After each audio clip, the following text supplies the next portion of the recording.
दोस्तों, वेदांता लिमिटेड की बात करें तो कंपनी की बोर्ड ऑफ डायरेक्टर की मीटिंग हो चुकी है और डिविडेंड का ऐलान कर दिया गया है। तो काफ़ी शानदार डिविडेंड कंपनी ने डिक्लेयर किया है। रिकॉर्ड डेट भी हमारे सामने आ चुकी है। लेकिन इसके बीच में जो बड़ी अपडेट निकल के आ रही है, सेबी ने वेदांता के डीमर्जर को लेकर जांच शुरू कर दी है। और दूसरी तरफ जो एक बैड न्यूज़ है कि एनसीएलटी ने भी जो फैसला था उसको टाल दिया है। डीमर्जर को लेकर इन्होंने डेट डिक्लेयर की थी। तो क्या अब डीमर्जर नहीं होगा या ये डिले होगा, क्या है पूरा मामला, उसको समझने की कोशिश करेंगे इस वीडियो के माध्यम से।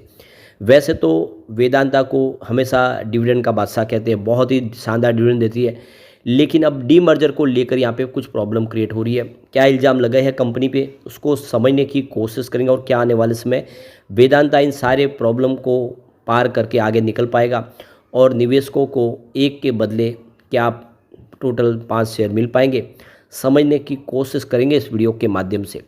लेकिन फ्रेंड्स, उससे पहले अगर आप पहली बार हमारे चैनल पे आए तो चैनल को सब्सक्राइब कर दीजिए, एक बेल आइकॉन दबा दीजिए ताकि जब भी नया वीडियो बने पहला नोटिफिकेशन आपको मिले। वीडियो पसंद आए तो लाइक से जरूर कीजिए। चलो फ्रेंड्स, वीडियो स्टार्ट करते हैं। मैं हूँ आपका दोस्त एसबी दवे और हमारे अपने चैनल ऑनलाइन कमाई में आपका बहुत बहुत स्वागत है। तो सबसे पहले वेदांता लिमिटेड के कारोबार की बात करें तो 445 पर स्टॉक इस समय आपको दिखाई देगा, जहाँ पे 0.25% की गिरावट है। तो शुरुआत काफ़ी अच्छी पॉजिटिव हुई थी, उसके बाद में ऊपर के लेवल से दबाव आ गया क्योंकि जो है थोड़ा सा माहौल इस समय डगमगा गया है। तो एक तरफ तो पॉजिटिव खबर है कि कंपनी ज़बरदस्त डिविडेंड दे रही है और दूसरी तरफ है कि सेबी ने इसके ऊपर जांच शुरू की है।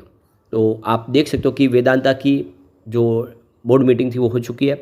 जून में 7 रुपये का डिविडेंड दिया था और इस बार 16 रुपये का शानदार डिविडेंड डिक्लेयर कर दिया गया है। तो देख सकते हो कि वेदांता लिमिटेड की 21 अगस्त को अपने शेयर धारकों को काफ़ी बड़ी गुंडी दे दी है। कंपनी के बोर्ड ने प्रति शेयर 16 रुपये डिविडेंड देने का ऐलान किया है। फाइनेंशियल ईयर 2025-26 के लिए ये कंपनी की ओर से दिया जाने वाला दूसरा अंतरिम डिविडेंड है। कंपनी ने एक्सचेंज फाइलिंग में इसकी जानकारी दी और कहा है कि ये डिविडेंड की जो कुल रकम होगी वो 6,256 करोड़ रुपये की होगी। तो काफ़ी बड़ी मात्रा में कंपनी डिविडेंड दे रही है, अपने प्रॉफिट में हिस्सेदार बना रही है। डिविडेंड के लिए वेदांता लिमिटेड ने रिकॉर्ड डेट भी फिक्स कर दी है।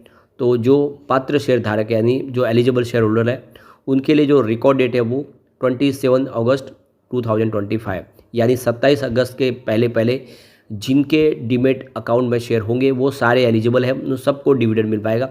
यानी अभी भी मौका है डिविडेंड प्राप्त करने का। वही डिविडेंड का जो पेमेंट है वो निर्धारित समय सीमा के अंदर किए जाने की भी उम्मीद है। चूँकि रिकॉर्ड डेट 27 अगस्त है, इसलिए डिविडेंड पाने के लिए नए निवेशकों को 26 अगस्त तक शेयर खरीदने होंगे ताकि वे 27 अगस्त के डीमेट अकाउंट में क्रेडिट हो जाए, क्योंकि अपने रिकॉर्ड डेट के पहले पात्र शेयरधारकों की पहचान करके वो डिविडेंड का भुगतान करती है कंपनी। तो ये देखो कि वेदांता लिमिटेड की तरफ से हमेशा बहुत ही शानदार डिविडेंड दिया था अपने निवेशकों को। कंपनी के बोर्ड ने इससे पहले जून में अंतिम डिविडेंड के तौर पर 7 रुपये प्रति शेयर का भुगतान किया था। वित्त वर्ष 2025 में वेदांता प्रति शेयर 43.50 का डिविडेंड दिया था और इसके लिए कुल 17,000 करोड़ रुपये से ज़्यादा का भुगतान शेयरधारकों को किया था। यानी लगातार अच्छा डिविडेंड देने का ट्रैक रिकॉर्ड है वेदांता का। पिछले 4 वित्तीय वर्षों में कंपनी ने अपने निवेशकों को कुल मिलाकर 200 करोड़ से ज़्यादा का रिटर्न दिया है। वेदांता लिमिटेड के शेयर 21 अगस्त को 446 रुपये के स्तर पर बंद हुए। तो वेदांता लिमिटेड मेटल और माइनिंग सेक्टर की सबसे बड़ी एक कंपनी है जिसका मार्केट कैप 1,74,736 करोड़ के आसपास है। तो वेदांता ने देख लो कि डिविडेंड का ऐलान भी कर दिया है और जो डीमर्जर का मामला है उसमें कुछ सिटी ग्रुप का कहना है कि वेदांता का शेयर रेंज बाउंड रह सकता है, यानी इसमें न बड़ी तेज़ी न बड़ी गिरावट की संभावना है, क्योंकि कुछ पॉजिटिव खबरें तो कुछ यहाँ पे कमजोरियाँ भी है। तो वेदांता लिमिटेड ने आप देख सकते हो कि अपने डिविडेंड का ऐलान कर दिया है। इंटरिम डिविडेंड कंपनी देने जा रही है। तो ग्लोबल ब्रोकेज फर्म सिटी ने इस ऐलान के बाद कहा है कि फ़िलहाल जो स्टॉक है वो एक रेंज के अंदर ही सीमित दायरे में ट्रेड करेगा, इसमें न बड़ी तेज़ी की संभावना बन रही है न गिरावट की संभावना बन रही है। तो कह सकते हैं कि कंपनी ने बहुत अच्छा डिविडेंड देने का ऐलान कर दिया है और रिकॉर्ड डेट भी 27 अगस्त 2025 आ चुकी है। तो सिटी ग्रुप का कहना है कि वेदांता के स्टॉक में आने वाले समय जो मूव देखने को मिलेगा तो वो एल्यूमिनियम, जिंक और एलएमए की जो प्राइस है उसमें अगर वृद्धि की संभावना बनेगी तो उसका फ़ायदा कंपनी को मिलेगा। और लेकिन जो डीमर्जर का जो मामला है वो थोड़ा सा अटकता हुआ दिखाई दे रहा है, जो एक तरह से देखें तो झटका है वेदांता के लिए। तो देखो कि 17 सितंबर को नेशनल कंपनी लॉ ट्रिब्यूनल यानी एनसीएलटी में इस मामले की सुनवाई होनी थी, उसको टाल दिया है अब एनसीएलटी ने। अभी फ़िलहाल उसको पोस्टपोन किया, आने वाले समय में वो करेगी। तो ये एक झटका लग गया है कि फ़िलहाल एनसीएलटी इस मामले की सुनवाई नहीं करेगी। तो यहाँ पे देख सकते हो कि इस प्रस्तावित डीमर्जर की योजना को लेकर गंभीर आपत्तियां दर्ज कराई गई थी और आशंका जताई गई कि डीमर्जर के बाद सरकार के बकाया वसूलने की प्रक्रिया प्रभावित हो सकती है। इसी के बाद एनसीएलटी ने ये सुनवाई टाल दी है। तो सरकार को लगता है कि एक बार कंपनी अलग अलग टुकड़ों में बढ़ जाएगी, उसके बाद उनकी जो रकम वसूली का जो प्रोसेस है वो बहुत मुश्किल हो जाएगा, क्योंकि किस कंपनी से पैसा वसूल करना है उस समय ये सारा का सारा जो है मामला कोर्ट के अंदर चला जा सकता है। और सरकार इसीलिए जो बड़ी उनकी रिकवरी करनी है उसके पहले डीमर्जर न हो, ऐसी सरकार की भी मंशा दिखाई दे रही है।